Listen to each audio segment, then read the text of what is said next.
6월 14일 월요일 뉴스공화인 온라인 큐티를 시작하겠습니다. 오늘 큐티의 말씀은 골로새서 1장 1절부터 8절까지의 말씀이고요. 제가 읽을 말씀은 1절입니다. 하나님의 뜻으로 말미암아 그리스도 예수의 사도된 바울과 형제 디모데는 아멘. 오늘 여러분들과 함께 나눌 큐티의 제목은요, 과거에는 죄인이었는데 지금은 누구입니까? 입니다. 과거에는 죄인이었는데 지금은 누구입니까? 어제 주일로서 역대하 말씀 마무리가 되었습니다. 그래도 우리가 금요일까지 하다 보니까 마무리를 못하고 끝내고 바로 골로새 넘어가긴 좀 그래서 제가 마무리를 해야 할 것 같습니다. 그래서 잠깐 언급하는데요.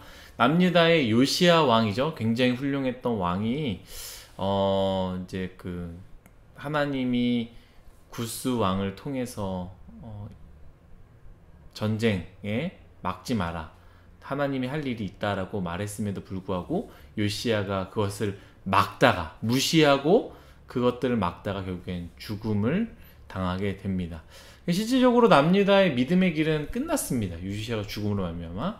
요시야 이후의 왕들은요, 이제 결국엔 다 끌려가고요, 죽임을 당하고 눈을 뽑히게 되는 가장 수치스러운 일들을 당하면서요, 남유다는 그냥 그렇게 멸망하게 됩니다.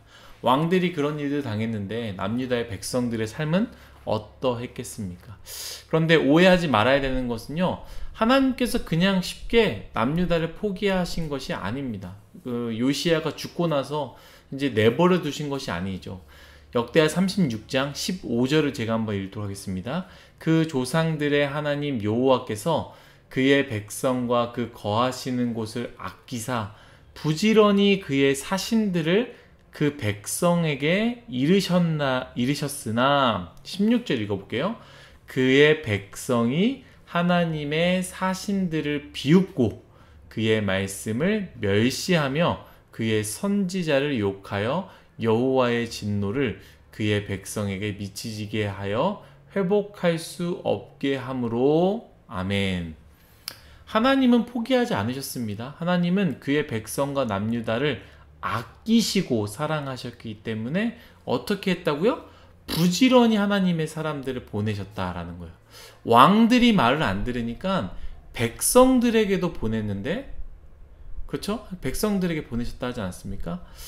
하나님은 포기하지 않으시고 부지런히 끊임없이 하나님의 사신들을, 하나님의 사람들을 통해서 하나님의 말씀을 왕이 안 들으니까 백성들에게 전하였지만 그들은 비웃고 심지어 욕까지 하였다라는 거예요. 하나님은 포기하지 않습니다. 사랑하는 뉴스공화의 여러분들, 하나님은 포기하지 않으십니다. 우리를 사랑하심으로 끊임없이 부지런히 우리를 위하여 하나님은 하나님의 사람들을 통하여 하나님의 말씀을 전하십니다. 우리가 하나님의 뜻이 아닌 다른 길로 간다면 하나님은 절대로 포기하지 않으시며 돌아오시기를 간절히 바라십니다. 우리도 그러한 은혜를 입은 것 아니겠습니까? 부모님, 하나님의 사람입니다. 어렸을 때 교회 선생님, 하나님의 사람입니다. 여러분들의 믿음의 친구들, 하나님의 사람입니다.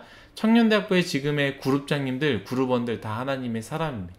하나님은 우리를 하나님의 자리로 부르시기 위해서 부지런히 끊임없이 보내셨고 보내시고 계시고 앞으로도 보내실 것입니다. 그렇기 때문에 우리는 그 은혜로 말미암아 우리가 지금 이 자리에 있다라는 것을 늘 감사해야 한다라는 것이지요. 만약 아직도 하나님의 자리로 가지 않는다면 우리는 절대로 남유다의 마지막 백성들처럼 그러지 말아야 합니다. 또한 우리가 그 하나님의 사람이 될 수 있습니다. 하나님이 포기하시지 않으시니 우리 또한 포기하지 말아야 한다라는 것이죠. 그러한 인생 되기를 간절히 원합니다. 또 그렇게 우리가 살기를 간절히 원하겠습니다. 이렇게 해서 역대하를 마무리하고요. 오늘 골로새서의 말씀으로 넘어가겠습니다. 골로새서를 통해서 하나님의 놀라운 은혜를 경험하기 원하는데요. 저는 첫 장 첫 절의 말씀부터 제 마음 가운데 하나님께서 큰 은혜를 주셨습니다. 바울의 고백입니다. 1절, 하나님의 뜻으로 말미암아 그리스도 예수의 사도된 바울과 형제 디모데는, 이렇게 시작하고 있습니다. 이 바울의 고백은요, 저에게 굉장한 도전을 주었는데요. 바울은 과거 자신을 죄인 중에 괴수다라고 표현했던 부분들이 있습니다. 죄인 중에 괴수다라고 표현했지만 지금은 자신을요 자신 있게 하나님의 사도다라고 표현하고 있습니다. 여러분 요리를 좋아하시나요? 요리를 잘 못하시는 분들도 맛있게 요리하는 방법이 있습니다. 그 방법은 무엇입니까? MSG를 넣는 거예요. 예전에 패밀리가 떴다라는 프로그램이 있습니다. 굉장히 오래된 프로그램이라서 전혀 모르시는 분들도 있을 수 있지만 그 프로그램은 유재석과 뭐 몇몇 멤버들이 하루 외박하면서 자기들이 요리를 해먹고 뭐 게임도 하는 그런 프로그램이었습니다. 근데 요리를 할 때마다 빠지지 않는 것이 있었는데 다들 요리를 잘 못하니까 국이나 찌개를 끓일 때 맛이 이상하다 싶으면 늘 라면 스프를 꺼내가지고 그 라면 스프를 넣어서요. 그 라면 스프를 넣으니까 국이나 찌개가 굉장히 다들 맛있다라고 극찬했던 부분들이 있었다라는 것이죠. 무언가를 넣으면요 변하는 것이죠. 전혀 그러지 않았던 것이 어떤 것을 넣음으로 말미암아 그게 완전히 바뀌는 거죠. 맛이 없었던 그 국물에 MSG 스프를 넣으니까 맛이 있어지는 것처럼 무언가를 넣으면 변하는 것들이 있다는 거. 우리의 인생도 마찬가지입니다. 우리의 인생 가만히 두면 죽을 수밖에 없는 죄인입니다. 바울이 고백했던 것 같이 죄인 중에 괴수, 그게 바로 우리라는 것이죠. 저도 마찬가지입니다. 아무것도 안 한 것 같은데 가장 큰 죄인입니다. 우리의 생각, 우리의 행동, 우리의 말 다 큰 죄인이에요. 우린 정말로 저렇게 악한 짓 안 했지만 우리는 죄인입니다. 그런데 놀라운 일은 무엇이냐면 어떠한 죄인이든 간에 예수 그리스도를 만나면 맛이 없던 국물에 스프를 넣으면 그 맛이 맛있어지는 것처럼 어떠한 죄인이든 간에 예수 그리스도를 만나면 그 죄인이 바뀐다라는 거예요. 바울은 예수님을 만났고 죄인에서 사도가 되는 놀라운 인생이 되었습니다.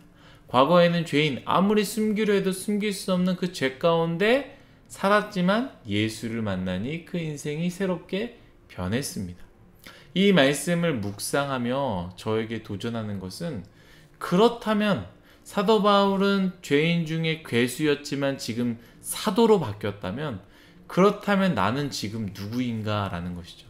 예수를 만났다고 고백하며 예수를 믿는다라고 하고 있는데 자신 있게 나는 누구라고 말할 수 있을까라는 것이죠. 여러분들은 어떠하십니까?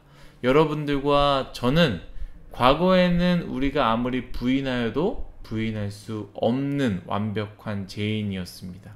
그리고 우리는 우리의 고백과 같이 예수님을 만나고 경험하였습니다. 그렇다면 지금 여러분들은 누구입니까? 우리는 누구입니까? 새롭게 변했습니까? 새로운 삶을 살고 있습니까? 새로운 정체성을 가지고 있습니까? 오늘 한번 이 바울의 고백을 기억하며 우리 자신을 돌아보기를 간절히 원합니다. 기도하겠습니다. 하나님, 역대하의 말씀을 잘 마무리하게 해주셔서 너무나 감사합니다. 이스라엘 백성 포기하지 않으셨고 끝까지 하나님의 사람들을 보내셨다라는 것을 기억하게 하여 주시고, 하나님, 우리가 남유다의 길을 따라가지 말게 하여 주시며 우리의 인생 누구를 통해서든지 하나님께서 보내시는 그 하나님의 사람으로 말미암아 돌이키게 하여 주옵소서. 또한 하나님, 골로새서를 다시 큐티의 말씀으로 시작할 수 있게 해주셔서 너무 감사합니다. 우리 처음 말씀 사도 바울의 고백과 같은 그 고백이 우리에게도 있을 수 있게 하여 주옵소서. 죄인 중에 괴수였던 사도 바울이 예수 그리스도를 만나니 하나님의 사도가 되었던 것처럼 주님, 우리 또한 예수님을 만났는데 우리의 인생은 지금 어떠한 인생을 살고 있습니까? 다시 한번 고민해보고 고백하며 우리가 바울과 같이 꼭 사도가 아니어도 하나님께 쓰임받는 그러한 인생이 되게 하여 주옵소서. 감사하며 예수님의 이름으로 기도드렸습니다. 아멘.